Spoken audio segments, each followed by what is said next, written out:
Assalamualaikum warahmatullahi wabarakatuh. Kembali lagi bersama aku di My Audio Official. Kita akan belajar terkait tense dalam bahasa Inggris, kayak gitu. Ini salah satu aspek dari grammar ya, atau tata bahasa dalam bahasa Inggris. Nah, sebelum kita ke video, ini aku akan menjelaskan beberapa perbandingan yang mungkin cukup mencolok antara dari bahasa Inggris, bahasa Indonesia, dan juga bahasa Arab, kayak gitu. Nah, langsung saja, mungkin bagi teman-teman yang udah belajar terkait bahasa Arab juga atau bahasa Inggris, nah kita tahu di situ adanya waktu yang menjadi salah satu patokan dalam tata bahasa dalam bahasa Inggris, kayak gitu.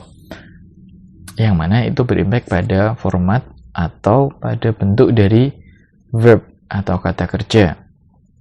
Dalam bahasa Indonesia, ketika kita ingin mengekspresikan sesuatu yang sudah terjadi atau yang sedang terjadi, atau mungkin yang akan terjadi, kita menggunakan kata kerja yang sama.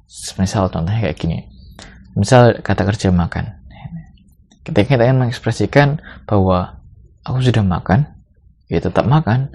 Terus kemudian ya, kita semisal nih, besok kita akan makan di restoran, kayak gitu. Ya, kata kerja makan tetap kata kerja makan, tidak berubah, kayak gitu. Namun dalam bahasa Inggris, nah, di situ itu ada 3 waktu, yang mana 3 waktu ini nanti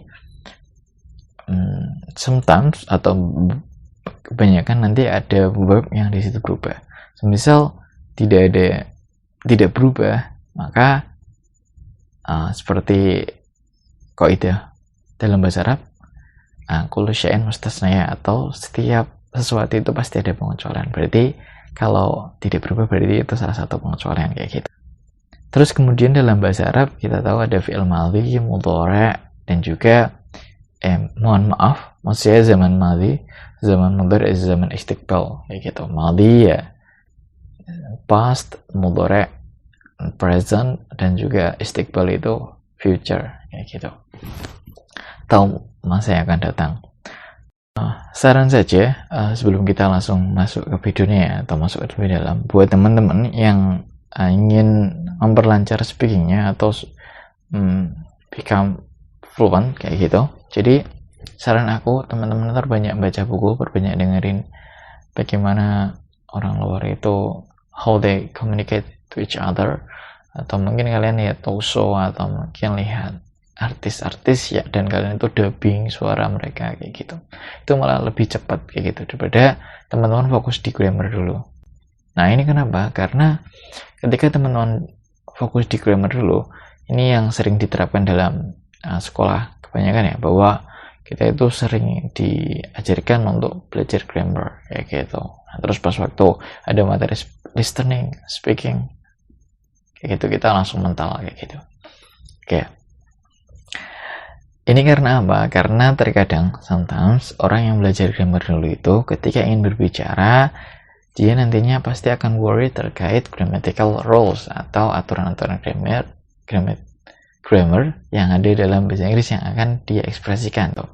Jadi gini ya, jadi otak mikir 2 nih. Yang pertama, arti yang ingin kita sampaikan, yaitu secara ma'nawi itu gimana. Terus kita juga fokus pada lahiriahnya, yaitu pada grammatical rule-nya, kayak gitu. Nanti akan ada otak mikir ganda, kayak gitu loh. Jadi ketika teman-teman worried, maka ketika worried nanti teman-teman takut. Ketika takut nanti teman-teman nggak mulai ngomong, kayak gitu. Langsung saja ke videonya.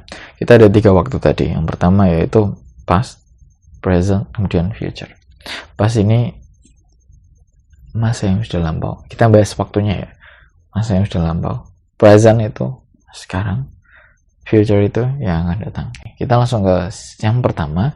Dan simple tense yang pertama itu ada present. Present ini ketika seseorang atau kita apabila kita ingin mengekspresikan sesuatu yang terjadi sehari-hari atau habitually. Nah, disinilah simple present itu kita mengaplikasikannya. Kita kasih sinopsisnya. Contohnya kayak gini. Andri merupakan anak perumahan di kota. Setiap minggu Andri selalu pergi ke toko Pak Arya untuk membeli beberapa botol susu. Nah, terus si Andri ini cerita sama si Mila, kayak gitu. Dia cerita, aku pergi nih ke tokonya Pak Arya untuk membeli berapa botol susu seminggu sekali, kayak gitu. Terus, nah di sini, nah ekspresinya itu, I go to Arya stores to buy some bottles of milk once in a week. Nah di sini, kenapa kok bisa pakai present, simple present? Karena di sini Arya itu melakukan kegiatan ke tokonya Pak Arya itu setiap minggu sekali gitu. Jadi tiap minggu itu dia ke tokonya Pak Arya untuk beli berapa botol susu. Nah, ketika kejadian tersebut itu kita lakukan namanya continuously atau secara terus menerus, maka di situ kita mengekspresikannya dalam bahasa Inggris itu kita mengaplikasikan simple present kayak gitu. Terus kemudian apabila kita ingin mengekspresikan sesuatu yang di situ kebenarannya bersifat umum kayak gitu, atau orang lain tahu lah kayak gitu tanpa harus berpikir panjang kayak gitu. Misal contohnya kayak gini ya, matahari terbit dari timur kayak gitu. Terus kemudian kita ada juga ikan hidup di air gitu.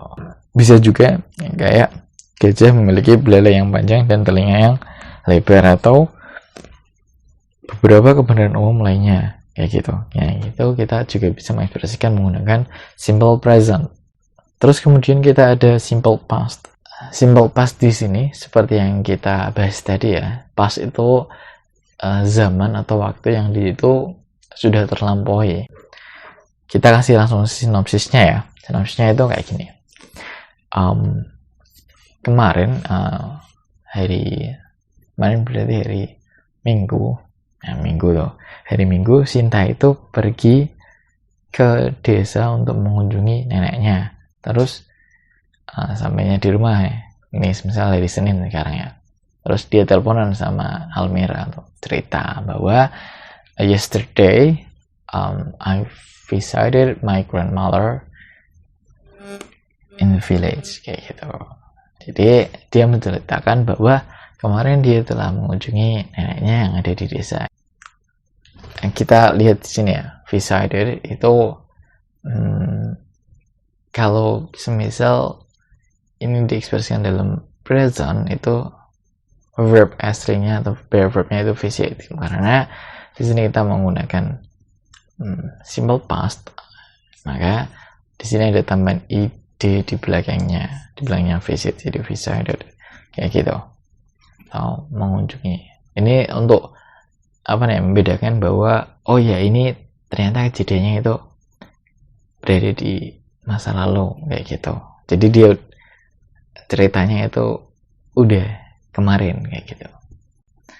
Terus selanjutnya kita ada simple future. Nah, untuk simple future di sini apabila kita ingin mengekspresikan sesuatu yang akan terjadi atau sesuatu yang akan kita rencanakan kayak gitu.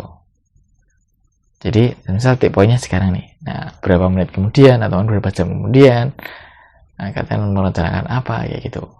Jadi nanti ketika kita ingin ekspresinya, kita menggunakan simple future. Nah, terus biasanya ini before the verb itu kita ada modify will, might, atau mungkin dalam bahasa ya akan, mungkin kayak gitu. Oke. Kita kasih sinopsisnya kayak gini. Minggu depan akan ada pertandingan bola voli antara SMA Karasuno melawan SMA Nekoma di Stadium Gelora RC. Kemudian Andri dan Rama akan berada di sana untuk menonton pertandingan tersebut. Nah, dalam beberapa saat si Andre ngobrol sama Sinta. Nah, terus menjelaskan apa yang akan mereka lakukan, apa yang Andri dan Rama lakukan saat minggu depan kayak gitu. Nah, terus kayak gini. Nanti ekspresi yang bisa digunakan kayak gini. I will be in the Gelora RC to watch volleyball competitions. Karasuno High School will fight against Nekoma High School kayak gitu. Atau bisa juga I will watch the volleyball competition next week in the Gelora RC. Karasuno High School will fight against Nekoma High School gitu. terus bisa nawarin ke si Sita, will you be there Sinta, kayak gitu. Yang lebih ingin ya, aku akan berada di Gelora RC untuk menonton pertandingan bola voli antara SMA Karasuno melawan SMA Nekoma, kayak gitu. Atau mungkin langsung saja kayak gini, aku akan menonton pertandingan bola voli minggu depan di Gelora RC. SMA Karasuno akan melawan SMA Nekoma. Akankah kamu di sana juga? Atau mungkin maksudnya kayak gini,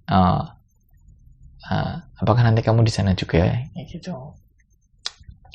Terus seperti yang udah aku jelaskan tadi ya, itu bahwa di karakteristik atau ciri-ciri dohir yang bisa kita lihat itu ada will-nya, kayak gitu di depannya, atau modify will, my, kayak gitu. Kemudian catatan tambahan buat teman-teman semuanya. Yang penting selain dari perubahannya verb tadi, atau mungkin ada penambahan modify kalau di future, simple future. Nah di sini kita ada yang namanya fokus terhadap time signal atau tanda waktu, kayak gitu. Karena di setiap tense itu pasti ada tanda waktunya masing-masing, kayak gitu. Misal contoh kita ambil yang di past, yang di simple past itu berapa tanda waktu atau time signal yang biasa digunakan itu ada ago, last kemudian tambah ya waktu, kayak gitu. Misal last week, last night. Ya nanti untuk time signalnya mungkin teman-teman bisa cari di beberapa sumber yang lebih komplit ya, kayak mungkin di bukunya Betty atau mungkin di bukunya Longman, kayak gitu. Oke, terus kita lanjut saja. Untuk yang di future itu ada kayaknya next terus tambah kayak mungkin next week, next time, next month, next year, kayak gitu. Terus juga ada later, terus soon, dan yang lainnya, kayak gitu. Terus terkait perubahan verb yang ada di past tadi kan kadang ada bisa itu, terus kalau ganti verb tetap tambahin ed atau tidak, nah itu nanti ada bahasanya sendiri, kayak gitu. Yang penting teman-teman kalau ed, wah kira-kira ini berarti ya di masa yang lampau, kayak gitu, past atau sudah terjadi. Mungkin cukup sekian video dari aku. Apabila ada kesalahan terkait cara pengucapan bahasa Inggris atau mungkin terkait grammatical rule yang aku pakai atau mungkin terkait penjelasan yang aku sampaikan, dari aku mohon maaf karena aku juga masih belajar dalam belajar bahasa Inggris ya, maksudnya masih awal banget juga, pemahamanku belum sampai mendalam, jadi mohon maaf apabila ada kesalahan, dan terima kasih sudah menonton video ini, semoga bermanfaat. And see you next time. Wassalamualaikum warahmatullahi wabarakatuh.